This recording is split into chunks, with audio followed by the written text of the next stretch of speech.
My name is Laura, and I'm 40 years old. I've been married to my husband, David, for 18 years. He's 45, a man who once filled my life with warmth and promises. We have 2 children, our son, Ethan, who's 16, and our daughter, Sophie, who's 4. Our life together started with love and dreams. But over the years, it's been shadowed by betrayal, pain, and a quiet struggle to find peace. This is my story, a long, emotional journey through a marriage tested by broken trust. A fleeting connection that reminded me of my worth. And the strength I found to keep going for my children and myself. A love that felt eternal when I met David. I was 22, a young woman full of hope. He was charming, with a quick laugh and a way of making me feel like the only person in the room. He'd say, "I love you, Laura," every day, his eyes bright with sincerity. I believed him with every fiber of my being. We got married in a small ceremony, surrounded by family and friends. And I dreamed of building a life filled with love and laughter. 2 years later, Ethan was born, a bright, curious boy with David's mischievous grin. I stayed home to raise him, pouring my heart into motherhood while David worked as a sales manager, traveling often but always coming home with stories and a paycheck that kept us afloat. 2 years after Ethan, Sophie arrived, a gentle soul who loves to sing and dance, her giggles lighting up our home. In those early years, David was a good husband. He'd help with diaper changes, read bedtime stories, and kiss me goodnight. Our life was simple but happy, a tapestry of small moments, family picnics, movie nights, Ethan's first steps, Sophie's first words, the slow drift. But as the years passed, David changed. His job demanded more, late nights, weekend meetings, business trips that stretched longer each time. He stopped saying "I love you." His smiles grew rare, replaced by a distracted frown or a quick glance at his phone. I'd ask, "Why are you so busy, David?" And he'd snap, "I'm working for this family, Laura. Don't question me." His words stung, but I swallowed my hurt. I loved him. I wanted to believe he was just stressed, that the man I married was still there. 7 years ago, when Sophie was just a baby, I found the first crack in our marriage. David was packing for another business trip, and I was folding his clothes when I found 2 plane tickets in his briefcase, one for him, one for a woman named Rachel. My heart stopped. I waited 3 days, barely sleeping, my mind racing with questions. When he returned, I confronted him, my voice trembling. "Who is she, David? Who's Rachel?" He brushed it off, his face cold. "She's nobody. Just a colleague. You're overreacting." I wanted to believe him, needed to believe him. Ethan was only 5, and Sophie was so small. I couldn't bear the thought of tearing our family apart. So I nodded, said, "Okay," and buried my pain. A growing distance. The years that followed were a slow unraveling. David's late nights became routine. He'd leave for days, claiming work, but he never shared details. I knew he was still seeing her, Rachel, or maybe someone else. The signs were there, a faint trace of perfume on his jacket, a receipt for a dinner for 2, a guarded look when I asked about his day. Our home felt less like a sanctuary and more like a stage where I played the role of wife and mother, while David drifted further away. I cooked meals, helped Ethan with homework, sang to Sophie, but my heart was heavy. I'd look at David across the dinner table, searching for the man who'd promised to love me forever, but he felt like a stranger. I kept up appearances for the kids. Ethan was growing into a smart, funny teenager, always quick with a joke to make Sophie laugh. Sophie adored her big brother, following him around with her toy microphone, singing made-up songs. I'd smile for them, hiding the emptiness inside. But the weight of David's betrayal grew heavier, and I felt like I was fading, becoming a shadow of the woman I'd been. A spark of light one afternoon. While shopping for groceries, I ran into an old friend, Mark. We'd known each other in college, before David. Before marriage and motherhood consumed my world. Mark was with his wife, Sarah, and I watched as he opened the car door for her, helped her with her bags, and smiled at her with quiet affection. My heart ached.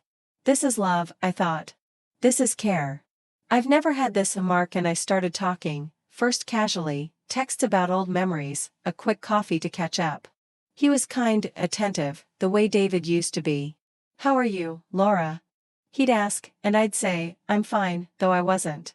One day, I opened up, telling him about David's distance, the plane tickets, the pain I carried. Mark listened, his eyes full of empathy. "You're important, Laura," he said.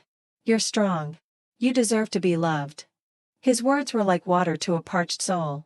For the first time in years, I felt seen. Over 3 months, our conversations became my refuge. We'd meet for coffee or take walks in the park, talking about life, dreams, the people we used to be. I didn't want gifts or grand gestures, just someone to listen, to care. With Mark, I laughed again. I smiled. I felt alive. But it wasn't an affair, not really. It was a friendship, a reminder of what love could feel like. Still, I knew it wasn't right. I was married, and so was he. But those moments with Mark gave me something David hadn't in years, the feeling that I mattered. The storm. David found out. He saw a text from Mark on my phone one evening and exploded. "Who is he?" he shouted, his face red with anger. "Why are you doing this, Laura?" I stood my ground, tears streaming down my face. "Because I needed love, David. You stopped loving me years ago. You're with someone else, and you don't even care how it hurts us." He froze, his anger giving way to something else, guilt, maybe, or shame. He sank into a chair, his head in his hands. "I love you," he said, his voice breaking. "Please don't leave me." I was stunned. "Why now?" I asked. "After 18 years, after all the lies, why now?" He looked at me, tears in his eyes. "I didn't know you were hurting this much," he said. I wanted to scream, to tell him he'd broken my heart over and over, but I was too tired. Instead, I said, "I don't know if I can trust you." A breaking point. A few weeks later, I got sick, fever, dizziness, a bone-deep exhaustion that wouldn't lift. I ended up in the hospital, hooked to N4, with doctors running tests. David stayed by my side, holding my hand, his face pale. "Don't leave me, Laura," he whispered. "I love you." It was only the second time in 18 years I'd heard those words, and they felt both precious and painful. I survived, but the hospital stay was a wake-up call. I couldn't keep living like this, trapped in a marriage that felt like a lie. When I came home, David changed, at least on the surface. He stayed home more, helped with dishes, took Ethan to soccer practice. He'd ask, "Do you need anything?" And I'd nod, unsure if his efforts were genuine. But I knew Rachel was still out there, waiting. I'd seen her name on his phone bill, calls made late at night when he thought I was asleep. My heart was guarded, unable to fully trust him. Facing the truth one evening, as we ate dinner, Ethan and Sophie were laughing, telling stories about school. I watched them, my heart swelling with love but heavy with pain. After they went to bed, I asked Ethan, "Do you think your dad and I are happy?" He looked surprised, his brow furrowing. "I don't know, Mom," he said. "You're nice to each other, but you seem sad sometimes." Sophie, overhearing from her room, climbed into my lap. "I want us to stay together," she said, her voice small. "Don't let anything change." Their words broke me. I didn't want to hurt them, but I couldn't keep pretending. I knew I had to let go of Mark. I met him one last time, at a quiet cafe. He smiled, his kindness unchanged. "How are you, Laura?" he asked. I took a deep breath. "I'm trying to fix my life," I said. "I need to say goodbye." He nodded, his eyes gentle. "You're strong, Laura. You'll find your way."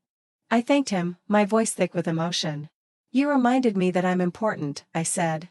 "I'll never forget that." I walked away, knowing it was the last time I'd see him. A hard conversation that night. I sat David down. "We need to be honest," I said. "Do you want this marriage to work?" He looked at me, his eyes tired but earnest. "Yes," he said. "I want us to stay together. I made mistakes, Laura, but I love you." I pressed him. "Can you leave Rachel? Can you give me the love and respect I need?" He hesitated, then said, "I'll try." I shook my head. "Trying isn't enough, David. I need you to mean it." He started making more effort. We went for walks, talked about the kids, the weather, small things that felt like steps toward rebuilding. He'd hold my hand sometimes, and I'd feel a flicker of hope, but my heart was still cautious. I couldn't forget the plane tickets, the lies, the years of feeling invisible. I thought about my own mistakes too, turning to Mark, seeking comfort outside our marriage. I wasn't perfect, but I'd only wanted to feel loved. Now, I take life one day at a time. David and I are still together, but our marriage is fragile, held together by effort and uncertainty. He says he loves me, but I still feel a shadow of doubt. I focus on Ethan and Sophie, on giving them a home filled with as much joy as I can muster.